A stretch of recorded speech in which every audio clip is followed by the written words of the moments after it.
संग बैठती पार्वती शिव देते उपदेश, ध्यान मग्न सब सुन रहे कार्तिक और गणेश।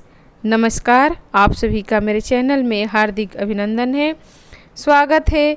आइए जानते हैं भगवान भोलेनाथ कहाँ कहलाते हैं जागृत महादेव, और इनकी ये 5 मिनट की कहानी आपको आंसू ला देगा। केदारनाथ के दर्शन के लिए भक्त हर साल इंतज़ार करते हैं। केदारनाथ की चढ़ाई को बेहद ही मुश्किल माना जाता है, लेकिन ऐसा कहा जाता है कि भोले बाबा जिसे दर्शन देने की ठान लेते उसे दर्शन देकर ही रहते हैं। इसी बात से जुड़ी भगवान शिव की एक भक्त की कहानी, जिसके बाद केदारनाथ को जागृत महादेव कहा जाने लगा। तो आइए जानते हैं वो कहानी जिसके बाद केदारनाथ को जागृत महादेव कहा जाने लगा। केदारनाथ को कहते हैं जागृत महादेव। ऐसा कहा जाता है कि एक बार शिव भक्त अपने गांव से केदारनाथ की धाम यात्रा पर निकला। पहले यातायात की सुविधाएं नहीं थी, वह पैदल ही निकल पड़ा। रास्ते में जो भी मिलता उससे केदारनाथ का मार्ग पूछ लेता और मन में भगवान शिव का ध्यान करता रहता। चलते चलते उसको महीनों बीत गए। आखिरकार एक दिन वह केदार धाम पहुँच ही गया। केदारनाथ में मंदिर के द्वार 6 महीने खुलते हैं और 6 महीने बंद रहते हैं। वह उस समय पर पहुंचा जब मंदिर के द्वार बंद हो रहे थे। मंदिर के पंडित को उसने बताया वह बहुत दूर से महीनों की यात्रा करके आया है।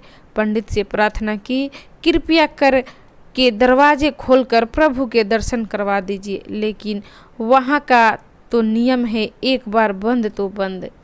इसके बाद वह बहुत रोया, बार बार भगवान शिव को याद किया कि प्रभु बस एक बार दर्शन करा दो।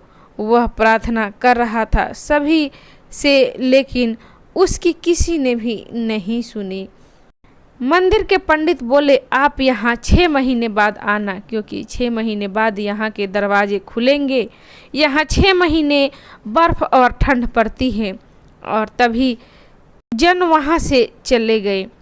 वह वहीं पर रोता रहा। रोते रोते रात होने लगी, चारों तरफ अंधेरा हो गया, लेकिन उसे विश्वास था अपने शिव पर कि वो जरूर कृपा करेंगे और दर्शन देंगे। उसे बहुत भूख और प्यास भी लग रही थी। उसने किसी की आने की आहट सुनी।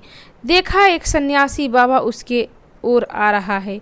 वह सन्यासी बाबा उसके पास आया और पास में बैठ गया। सन्यासी बाबा ने उससे पूछा, बेटा कहाँ से आए हो?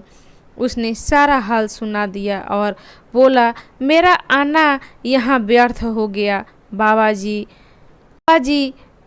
उससे समझाया और खाना भी दिया। फिर वह बहुत देर तक बाबा उससे बातें करते रहे। बाबा जी को उस पर दया आ गई। वह बोले, बेटा मुझे लगता है सुबह मंदिर जरूर खुलेगा, तुम दर्शन जरूर करोगे। बातों बातों में इस भक्त को न जाने कब नींद आ गई। सूर्य के मध्यम प्रकाश के साथ भक्त की आँख खुली। उसने इधर उधर बाबा को देखा, किंतु वहाँ नहीं थे। इससे पहले कि वह कुछ समझ पाता, उसने देखा पंडित आ रहे अपनी पूरी मंडली के साथ। उसने पंडित को प्रणाम किया और बोला, कल आपने तो कहा था मंदिर 6 महीने के बाद खुलेगा, इस बीच कोई नहीं आएगा यहाँ, लेकिन आप तो सुबह ही आ गए। पंडित जी ने उसे गौर से देखा, पहचानने की कोशिश की और पूछा, तुम वही हो जो मंदिर का द्वार बंद होने पर आए थे, जो मुझे मिले थे, 6 महीने होते ही वापस आ गए? आदमी ने आश्चर्य से कहा, नहीं, मैं कहीं नहीं गया। कल ही तो आप मिले थे, रात में यहीं सो गया था, मैं कहीं नहीं गया।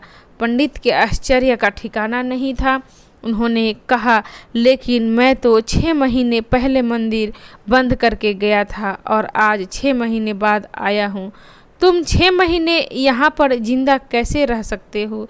पंडित और सारी मंडली हैरान थी। इतनी सर्दी में एक अकेला व्यक्ति कैसे 6 महीना तक जिंदा रह सकता है? तब उस भक्त ने सारी सन्यासी बाबा के मिलने और उसके साथ की गई सारी बातें बता दी कि एक सन्यासी आया था, लंबा था, बड़ी बड़ी जटाएं, एक हाथ में त्रिशूल और एक हाथ में डमरू लिए, मृगशाला पहने हुए था। पंडित और सब लोग उनके चरणों में गिर गए, बोले हमने तो जिंदगी लगा दी किंतु प्रभु के दर्शन ना पा सके। सच्चे भक्त तो तुम हो, तुमने तो साक्षात भगवान शिव के दर्शन किए। उन्होंने ही अपनी योग माया से तुम्हारे 6 महीने को रात में परिवर्तित कर दिया, कालखंड को छोटा कर दिया। यह सब तुम्हारे पवित्र मन और तुम्हारे विश्वास के कारण ही हुआ है। इसी कहानी की वजह से केदारनाथ को जागृत महादेव बुलाया जाता है।